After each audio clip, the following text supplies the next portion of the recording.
오늘 하나님 말씀은 시편 98편입니다. 제가 봉독해서 읽기는 우리 교독해서 볼까요? 1절과 2절인데 제가 1절 읽고요. 여러분들 2절 읽도록 하겠습니다. 새 노래로 여호와께 찬송하라. 그는 기이한 일을 행하사 그의 오른손과 거룩한 팔로 자기를 위하여 구원을 베푸셨음이로다.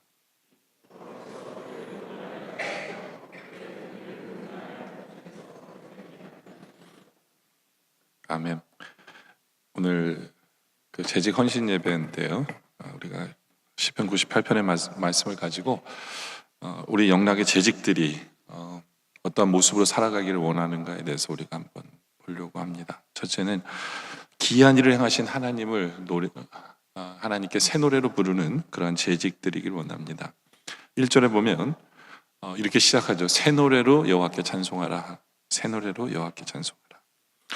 우리 영락의 재직들은 정말 새 노래로 여호와를 찬송하는 여러분들에게 원합니다. 왜냐하면 우리 삶 속에 기이한 일을 행하시는 분이시기 때문에 그렇습니다.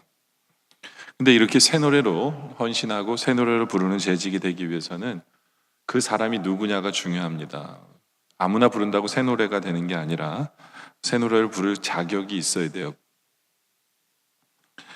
새 노래를 부를 자격은 뭐냐 하면 바로 새롭게 지음을 받은 사람만이 새 노래를 부를 수 있습니다. 골로새 3장 10절에 보면 새 사람을 입었으니 이는 자기를 창조하신 이의 형상을 따라 지식에까지 새롭게 하심을 입은 자니라. 그러니까 바로 우리가 새롭게 하심을 입은 자야만이 돼야, 우리의 상태가 새롭게 지음을 받은 사람이야만이 새 노래를 부를 수 있어요.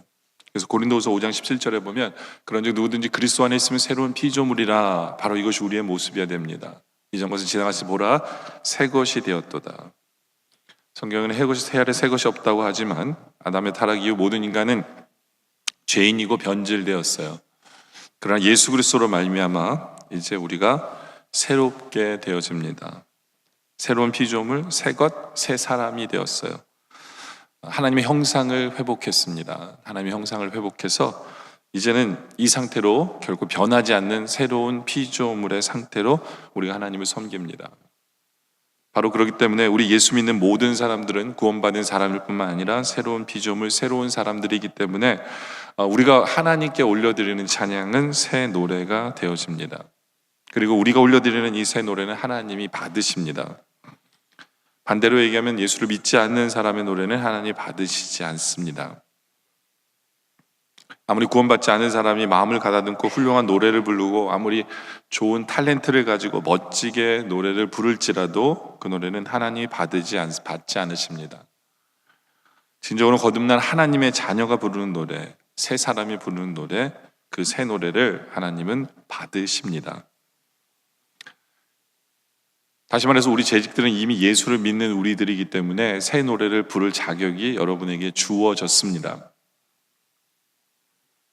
그러나 그것으로 충분한 것이 아닙니다. 이제는 하나님께서 우리의 삶 속에 행하시는 기이한 일을 바라보며 이제 그것이 노래가 되어져야 합니다. 시편 98편 1절에 보니까 다시 한번 더 보면 새 노래 여호와께 찬양하라. 그러면서 말씀하시길 그는 왜 우리가 찬송해야 되느냐? 그는 기이한 일을 우리 삶 속에 행하시는 분이시기 때문에 그래요. 다시 말해서 우리가 매 순간 체험되어지는 하나님의 기이한 일을 우리가 생각하면서 그것이 우리의 입술에 찬양으로 되어져야 한다라는 겁니다. 다시 말해서 우리 재직들이 새 노래로 주님 앞에 부르기 위해서는 매 순간 우리 삶 속에 행하신 그 주님의 일들을 우리가 알고 있어야 되고 체험하고 있어야 되고 그것이 간증이 되어져야 되고 그것이 찬양으로 나오는 그러한 재직들이 되어야 한다라는 것입니다. 저는 처음에 신학교에 들어가면서부터 좋아했던 찬양이 있어요. 늘 신학교 때도 그렇고 지금도 그래요. 항상 설교를 준비하고 난 후에 설교를 준비하는 과정 속에 제 입속에 응얼거리는 찬양이 있습니다. 그 찬양이 뭐냐 하면 저 장미꽃 이슬 위에요. 저 장미꽃 이슬 위에 아직 맺혀 있는 그때에 귀에 은은히 소리 들리니 주 음성 분명하다. 주가 나와 동행을 하면서 나를 친구 삼으셨네. 우리 서로 받은 그 기쁨은 알 사람이 없도다. 왜냐하면 이 찬양이 저한테는 신학교에 들어가면서부터 늘 날마다 주님께 부르는 찬양이 되었냐 하면요, 이 가사 때문에 그래요. 정말 목사를 자격도 없고 아무런 자격도 없는 사람을 우리 주님이 목사 삼으시면서 내 귀에 늘 귀에 은은한 소리를 듣게 하세요. 그러니까 하나님의 설교를 준비하도록, 예, 은은한 소리예요. 근데 이 찬양처럼 주 음성 분명해요. 나에게 전하라고 주시는 말씀을 주시는 하나님. 그래서 주님이 나와 늘 동행하며 나를 친구 삼으시면서 나에게 말씀을 주시고 나로 설교하게 하시는 그 주님의 은혜를 생각하면요, 그 기쁨은 알 사람이 없는 거예요. 그 기쁨은 알 사람이 없어요. 그래서 이 찬양이 저의 페이보릿 찬양이 되었고, 그리고 설교를 준비할 때든가 설교를 준비한 후에 이제 설교가 끝났다, 다 준비했다 하면 그냥 나오는 찬양이 이 찬양이에요. 이 찬양이죠. 어쩔 때는 말씀이 막힐 때에도 나오는 찬양이기도 해요. 그러한 새 노래죠. 새 노래. 내가 체험한 하나님, 그리고 내가 체험되기를 기대하는 하나님, 내가 지금 체험하고 있는 하나님에 대해서 내가 부르는 노래, 새로운 말씀을 준비하면서 부르는 노래이기 때문에 이것은 새 노래다 라는 거죠. 네? 그리고 예전에는 제가 싫어했던 찬송도 있어요. 근데 지금은 저의 가장 좋아하는 찬송인데, 왜 싫어했냐면 할머니들이 늘 부르는 찬송이었어요. 어디 놀러만 가고 버스만 타고 뭐 교회 밴을 타면 늘 부르는 노래. 뭐 여러 가지가 있는데 그 중에 하나가 뭐냐면요, 주 안에 있는 나에게 난 근심이 있으랴, 십자가 밑에 나아가 내 짐을 풀었네, 주님을 찬양하면서 할렐루야 할렐루야. 듣기만 해도 노래가 쳐지잖아요. 그죠?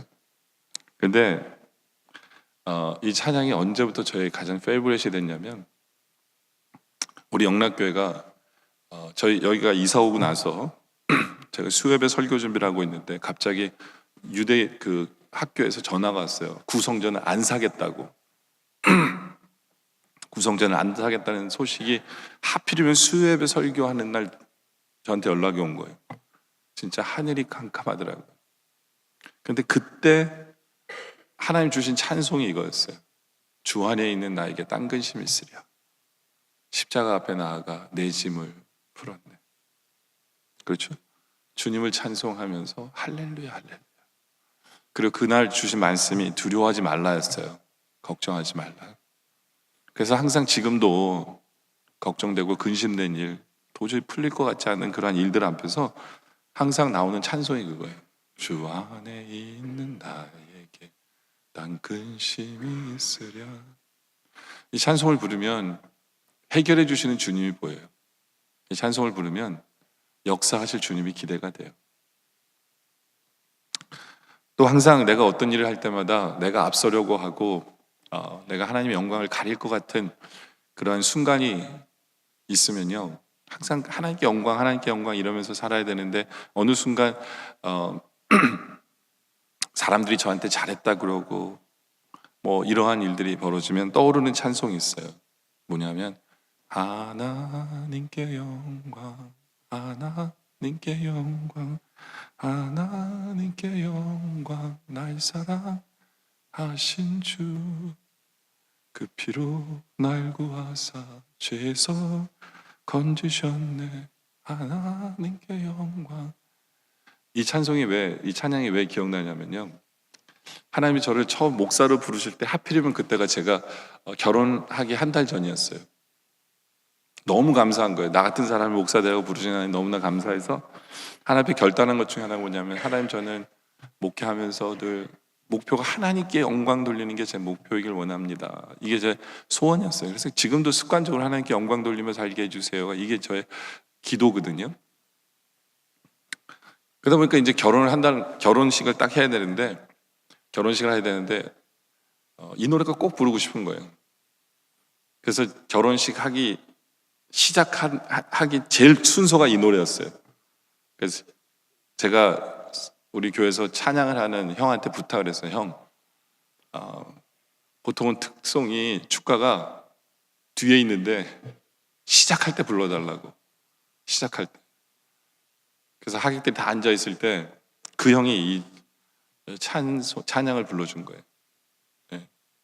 하나님께 영광, 하나님께 영광. 저는 부부가 처음 살면서부터 매 순간 하나님께 영광을 돌리며 살겠습니다라는 그런 결심이 있는 그러한 찬양이었어요. 그래서 지금도 늘 그런 생각을 해요. 하나님께 영광. 그리고 하나님께 영광을 돌려야지 하면 이 찬양이에요. 이 찬양. 그리고 제가 어릴 때부터 우리 고모가 원래는 피아노 선생님이었어요. 피아노 선생님. 근데 우리 고모가 이제 저를 노래를 가르쳤거든요, 원래. 국민학교 때부터. 근데 이상하게 한 곡만으로 가르쳤어요. 노래 하나만. 그게 뭐냐면 주 하나님 지으신 모든 세계 내 마음속에 그리워볼 때. 이 찬양을 항상 이 찬양으로 저를 노래를 가르쳤어요. 그 당시에는 이 전성기가 저는 지나지 않아가지고 목소리가 되게 높이 올라갔어요. 그래서 이렇게 창문을 열고 노래를 부르면 아파트에 그 제 소리가 메아리 쳐가지고 제 소리가 이렇게 들려와요. 그럼 바깥에서 시끄러워 막 이러면서 막 이런 소리도 같이 들리는데 그때는 아무런 의미 없이 불렀어요. 근데 아무런 의미 없이 불렀지만 1절부터 다 외우거든요, 이 곡은요. 네. 근데 어느 날부터인가 그 자연의 그 하나님께서 만드신 자연을 보면서 은혜 받을 때마다 이 그 찬양이 절로 나는 거예요. 네. 주님의 높고 위대하심은 내 영혼이 찬양하네. 네. 입술에서 그런 찬양이 흘러나오면서 항상 이 찬양 속에서 그래 내가 이 자연을 보면서 내가 지금 주님을 찬양하고 있고 주님의 영광을 나타내고 있나 이런 것들이 항상 생각되어지는 그런 찬양이 되었어요. 저의 삶 속에는. 그리고 뭔가 만족스럽지 못하고 기쁨이 없고 감사가 없을 때 저한테 떠오르는 찬양이 뭐냐면 받은 것을 세어보아라. 받은 복을 세어보아라 하는 거예요. 이게 원래는 한국말로 받은 복을 세어보아라 뭐 이렇게 되잖아요. 근데 한국 가사를 아는 게 아니라 저는 이게 언제 그렇게 되냐면 제가 미국 교회 그 윌로 크릭을 세미나를 간 적이 있었어요. 세미나를 이렇게 갔었는데 그 교회가 너무 크고 좋은 거예요. 예배도 너무 훌륭하고 너무 멋있는 거예요. 그러니까 지금 내가 다니는 교회랑 비교가 되는 거예요. 그 세미나 때. 그래서 야 이런 교회도 있는데 왜 내가 다니는 교회는 이럴까? 뭐 이런 생각을 하고 있는데 그 당시에 이제 그 교회에서 아이들이 그 찬양을 했는데 뭘로 찬양했냐면요. 그 랩이었어요, 랩. 네. 그러니까 전 따라할 수도 없어요. 뭐 말이에요, 그냥. 그 count your blessing 뭐 말로 하는 거예요. 근데 이게 떠나질 않는 거예요, 저한테는. count your blessing. 받은 복을 세어봐라.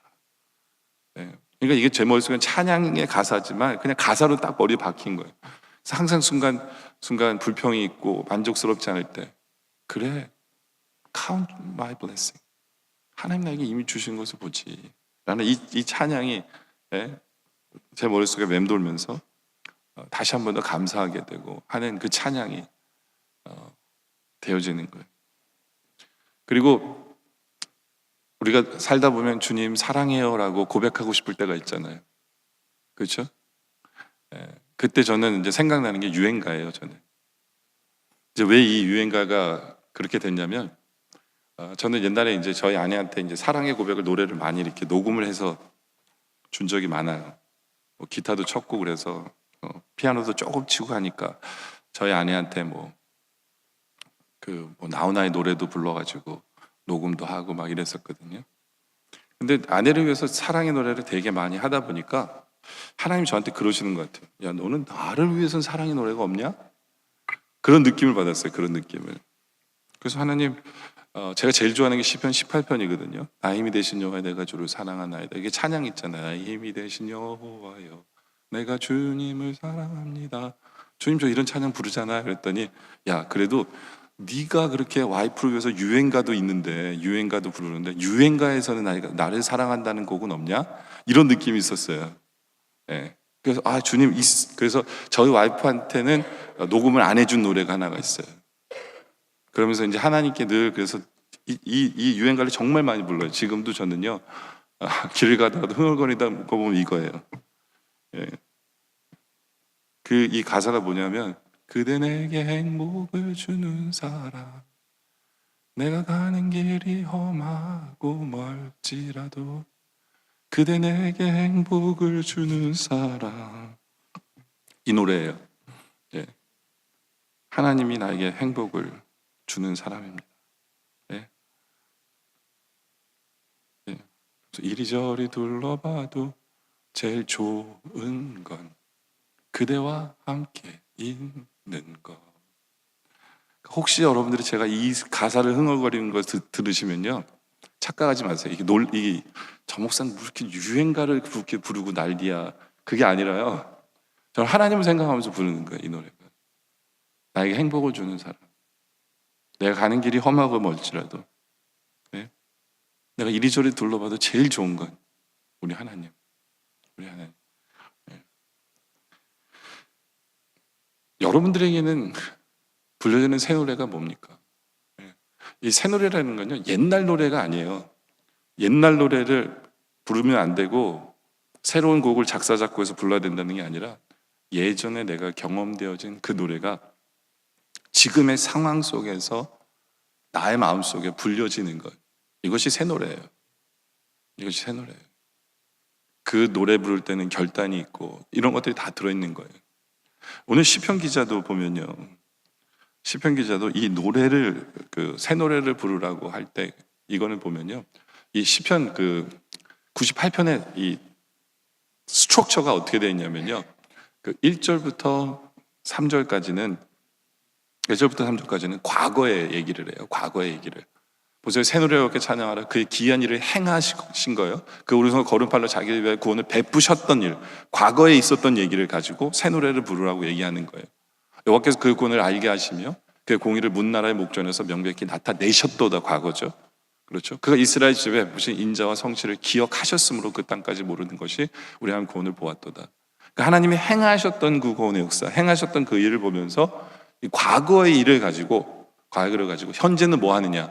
그게 4절부터거든요. 현재는 뭐냐? 온 땅에 여호와께 즐거이 소리칠지어다. 소리내어 즐겁게 노래하며 찬송할지어다. 현재는 우리는 뭐 해야 되냐? 찬송하라는 거. 수금으로 노래하고 이건 현재형이에요. 현재형. 그렇죠? 다 외칠지어다. 노래할지어다. 그러면서 미래를 바라보면서 하는 거예요. 그게 9절이에요. 그가 땅을 심판하러 임하실 것이미로다. 그가 의로 세계를 판단하시며 공평을 그에 대해 심판하시리로다. 과거를 바라보면서 부르는 게 새 노래예요. 다시 말해서 제가 여러분에게 새 노래를 부르라고 얘기하면 현재 내가 경험되어진 현재만을 보면서 부르는 게 새 노래가 아니에요. 새 노래라는 것은 과거, 현재, 미래예요. 과거에 하나님이 행하셨던 그 모든 그 역사가 나의 간증이 되고 나의 믿음이 되어서 현재 내가 체험되지는 이 상황 속에서 나오는 찬양이 새 노래예요. 그래서 어쩔 때는 현재 내 상황이 힘들고 어려워요. 아직 희망이 안 보여요. 어려움밖에 없어요. 어려움밖에 없어요. 그래도 과거에 행하셨던 그 하나님의 그 행하심이 나에게 찬양이 되어서 이 찬양이 지금의 나의 새 노래가 되어서 미래를 기대하며 지금의 찬양을 부르는 것. 이것이 새 노래이다 라는 거죠. 그럴 때 어쩔 때는 이것이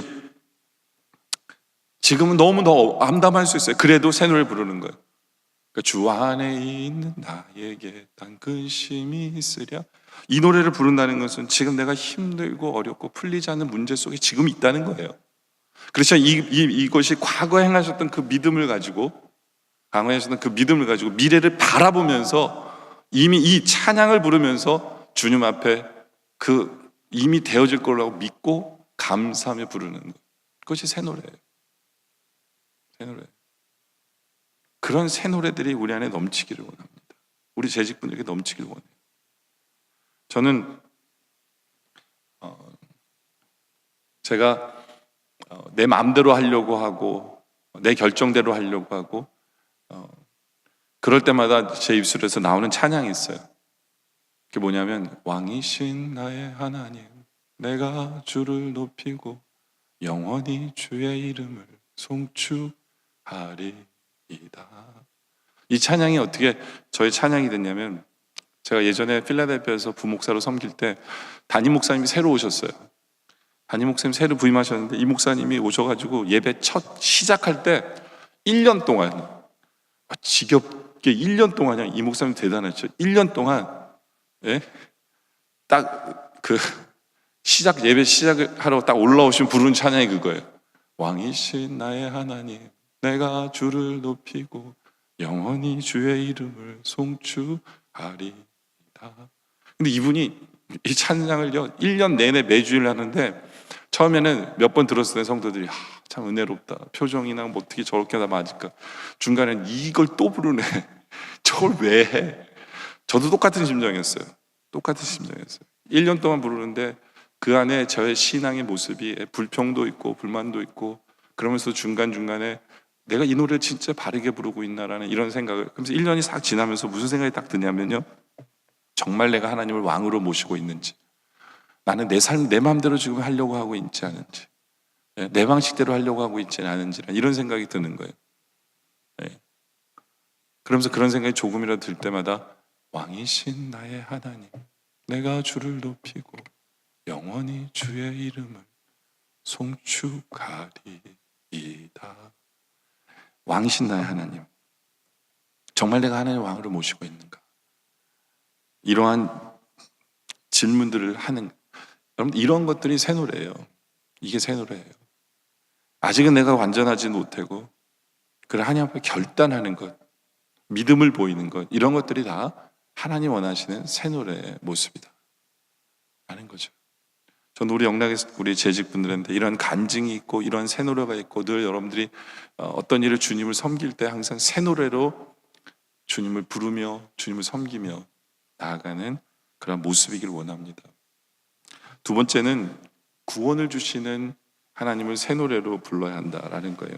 1절 뒷부분에 보면 뭐냐면 그의 오른손과 거룩한 발로 자기를 위하여 구원을 베푸신 이 하나님, 그 하나님을 우리는 새 노래로 찬송해야 한다라는 겁니다. 여러분들, 구원을 베푸신 하나님보다 큰 은혜가 어디 있을까요? 그렇죠. 우리는 그 구원만 생각해도 감사해야 돼요. 그 구원을 주시기 위해서 십자가에 달려 죽으신 예수 그리스도를 생각한다면 그것은 감사하지 않을 수 없고, 그것은 은혜고 매 순간의 은혜가 돼야만 하는 것이 구원이다 라는 거예요. 바로 그 구원 때문에 우리는 영원한 천국 백성으로 지금 살아가고 있어요. 그렇죠? 예수를 믿는 순간 우리는 이미 영원한 천국 백성이 돼요. 그러다 보니까 많은 분들이 처음 구원받았던 그 감격만을 기억하고 매 순간 지금도 우리가 구원받은 성도로서 은혜를 누리고 있다는 것을 잊어버릴 때가 너무 많은 것 같아요. 하나님께서 그 구원을 새 노래로 찬송하라라는 그 뜻은 뭐냐면요, 우리는 예수를 믿는 그 순간 우리는 영원히 구원받은 사람 맞아요. 그러나 우리가 내일 아침에 일어났을 때, 새날을 맞이했을 때, 그 새날이 구원받은 백성으로 맞이하는 새로운 날이잖아요. 그렇죠? 매 시간이 구원받은 백성으로 맞이하는 새 시간이잖아요. 그럼 그 시간에 우리는 감사해야죠. 다른 말로 하면 나를 구원하신 우리 하나님 앞에 우리는 매 순간 감사하고 매 순간 은혜로 여기며 매 순간 주를 향한 새 노래가 나와야만 마땅하다는 거예요. 제가 이 찬송을, 내가 이 찬양 이렇게 설교를 준비하면서 나를 구원하신 하나님을 위해서 내가 나는 찬양은 부르는 게 없구나, 나에게는 찬양의 레퍼토리가 없는 걸 깨달았어요. 그래서 이제부터는 저는 그런 걸 생각하기로 했어요. 나를 구원해 준 주님께 감사하고 감격하는 찬양은 나에게 있어야 되는데 하면서 이제부터 하나를 가져야지, 이런 생각을 했어요. 아직 없어요, 저도 이거는. 근데 왜 나는 이게 없을까 이렇게 보면요, 전 언제 구원받은 확신이 있었냐면, 하나님이 저 신학교 가라고 부르시는 순간 그 구원을 받은 사람이기 때문에, 이게 참 웃기죠, 그렇죠?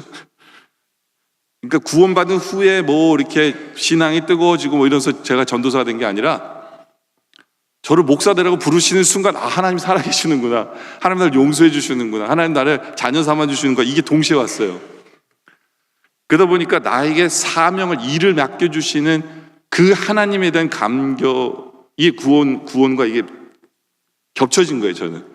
그러니까 저한테는 저 장미꽃 위에 있을, 그게 저한테는 사명이 주어지고 친구 삼으신 그 하나님이 그 구원과 겹쳐진다 보니까 구원의 노래가 없어요. 그래도 이 구원의 감격으로 살아가는 것이 얼마나 중요한데 내가 이게 없구나라는 그런 안타까움이 있었어요. 이 설교. 저 여러분들한테는 있기를 원해요. 여러분들은 이제부터라도 그런 것이 있기를 원합니다. 왜냐하면 우리가 주님을 섬기고 주님을 예배드리고 구원하는 그 봉사하는, 헌신하는 이 모든 건요, 왜 해야 돼요? 복을 받기 위해서 하는 게 아니에요. 여러분들 왜 이 자리에 나왔습니까? 왜 예배드려요? 왜 헌신 예배를 드립니까? 왜 집사로서 봉사하겠다고 약속을 하시고 왜 계십니까? 복 받기 위해서? 아니에요. 가장 근본적인 이유는 뭐냐면 나를 구원해 주신 은혜 때문에 봉사하기를 결단하고 예배드리기로 결단하는 거예요. 만약에 이 은혜 때문에 여러분들이 하기로 결단하는 게 아니라면 다 잘못됐어요. 그건 다 잘못된 거예요. 이만큼 중요해요. 나를 구원해 주신 그 은혜 때문에 주님을 예배하고 주님 앞에 나의 삶을 드리고 내가 봉사하고 헌신하고 예물을 드리고 이 모든 것은 나를 구원해 주신 은혜 때문이어야 돼요. 우리 재직들이 주님을 섬기면서 교만해지려고 할 때든가 아니면 내 이름을 드러내고 싶을 때라든가 하나님의 영광을 가리면서도 내가 더 높아지려고 할 때라든가 이러한 순간에 제일 돌아봐야 되는 게 내가 왜 주님을 섬기고 있느냐? 다른 이유가 있으면 안 돼요. 다 하나, 그 뭐예요? 나를 구원해 준 은혜 때문에 하는 거예요. 은혜 때문에. 그렇기 때문에 우리는 내가 자랑할 게 없어요. 그 구원을 내 힘으로 얻은 게 아니니까. 나를 구원해 준 하나님의 은혜 때문에 나를 택하시고 나를 위해 죽으시고 나로 예수 믿게 하시고 모든 것이 은혜예요. 내가 한 일은 아무것도 없어요. 그 은혜 때문에 우리 주님을 섬기는 거예요. 이것이 변치 않아야 돼요. 만약에 이것이 변해서 다른 이유 때문에 여러분 섬긴다면 그건 다 잘못된 거고 변질된 거고 하나님께 칭찬 못 받는 일이에요. 은혜 때문에. 그렇기 때문에 나를 구원해 주신 은혜를 매 순간 우리가 감사하며 그 감격 속에서 살아가기 위한 그러한 새 노래가 우리에게 있어야 된다는 거죠. 세 번째는 인자와 성실하심을 새 노래로 나누어야 돼요. 나 혼자 주님만을 향해서 부르는 게 아니라 우리는 이제는 성도들끼리도 나눌 수 있는 그러한 관계가 되어져야 돼요. 시편 기자는 3절에 그가 이스라엘의 집에 베푸신 인자와 성실을, 여기 보면 인자와 성실을 기억하셨으므로 땅끝까지 이르는 모든 것이 우리 하나님의 구원을 보았도다. 이제 온 땅이여 여호와께 즐거이 소리치리다. 여기서 굉장히 시편 기자가 중요한 포인트가 뭐냐면, 대단한 게 뭐냐면요, 늘 새 노래로 부르다 보니까 하나님의 마음을 알아요. 하나님 뜻이 뭔지 알아요.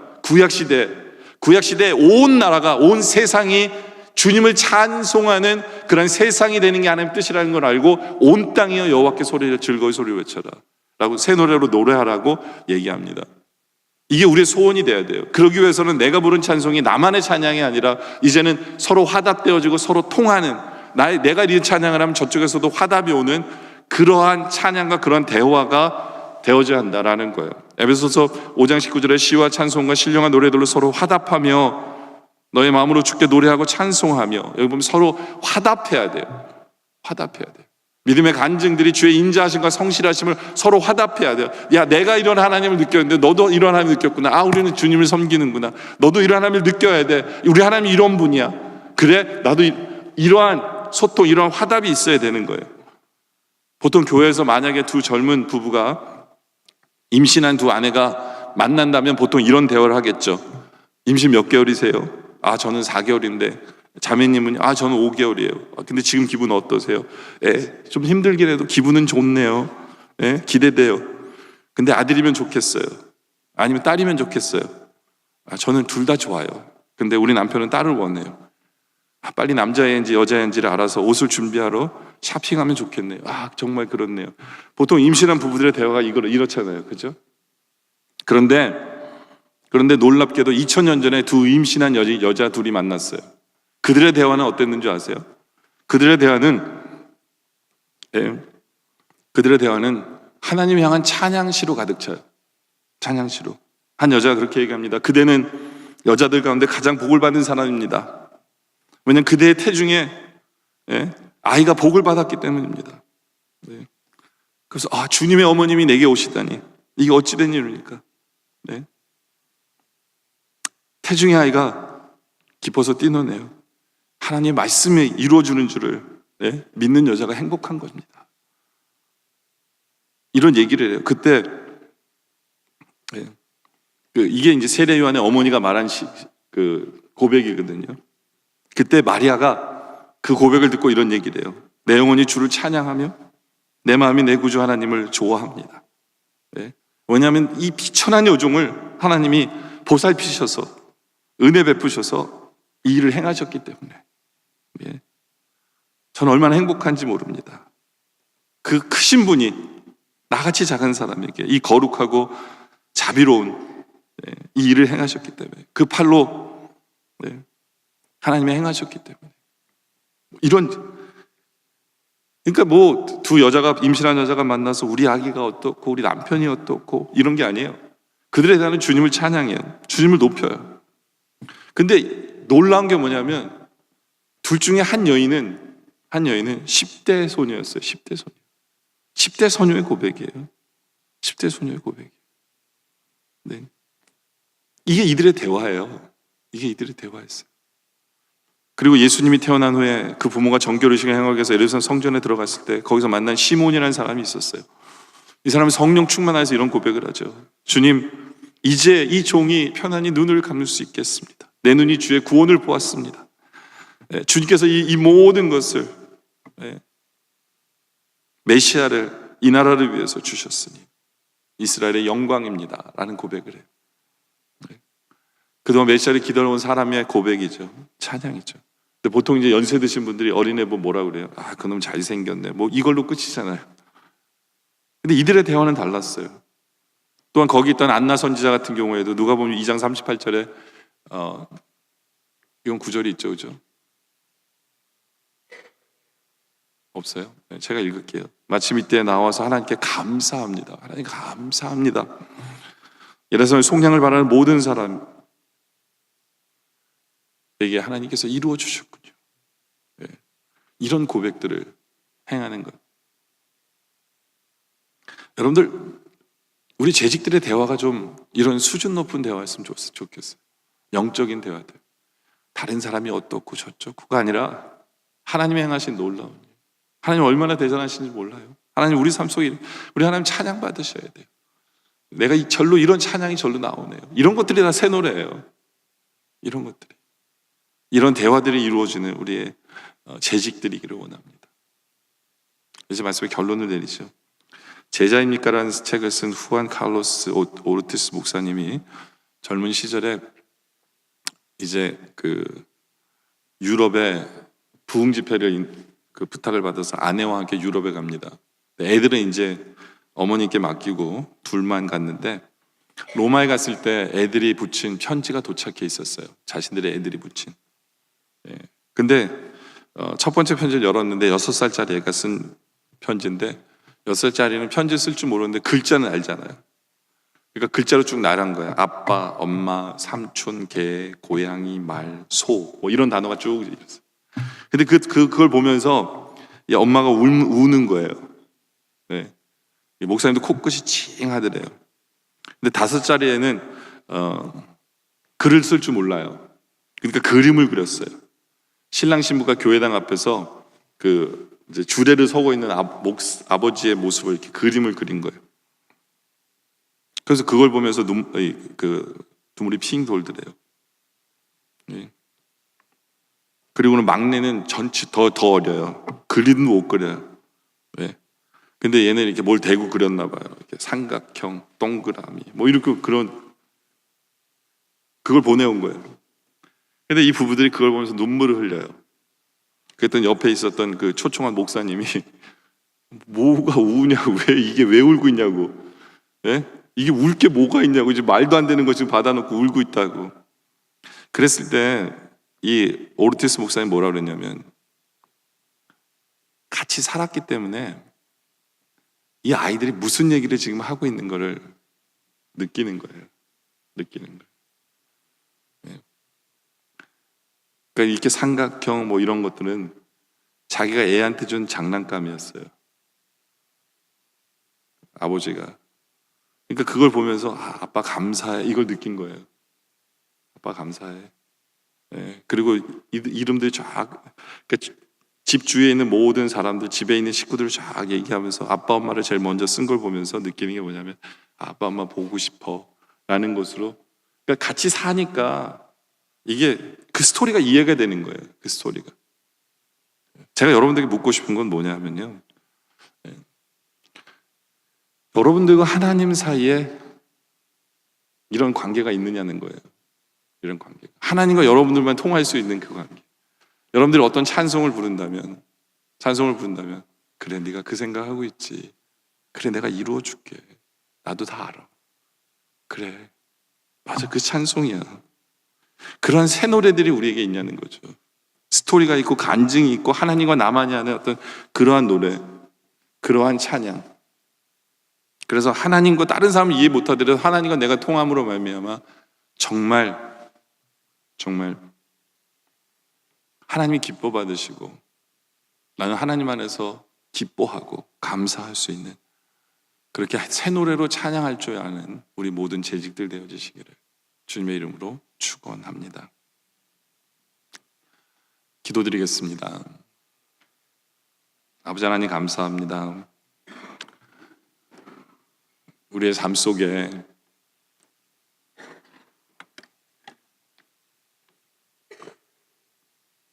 주님을 체험케 하시고 그 간증이 우리 안에 찬양으로 나오게 하시고, 지금은 힘들지 모르지만 미래를 바라보며 그 믿음 때문에, 주신 믿음 때문에 새 노래로 주님을 올려드릴 찬송이 있음에 감사합니다.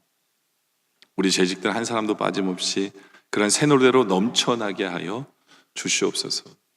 남들은 이해 못하더라도 하나님과 우리만 아는 그러한 아름다운 새 노래들이 넘쳐나는 알미암아 하나님을 기쁘시게 하고 믿음의 고백들, 다시 한번 우리가 주님 앞에 바로 설 수 있는 그러한 새 노래가 넘쳐나게 하여 주시옵소서. 그래, 우리를 구원해 주신 그 은혜 때문에 주님을 제대로 섬기며 제대로 예배하고 주님께 봉사하며 헌신하는 그렇게 새 노래가 넘쳐나는 재직들 되게 하여 주시옵소서.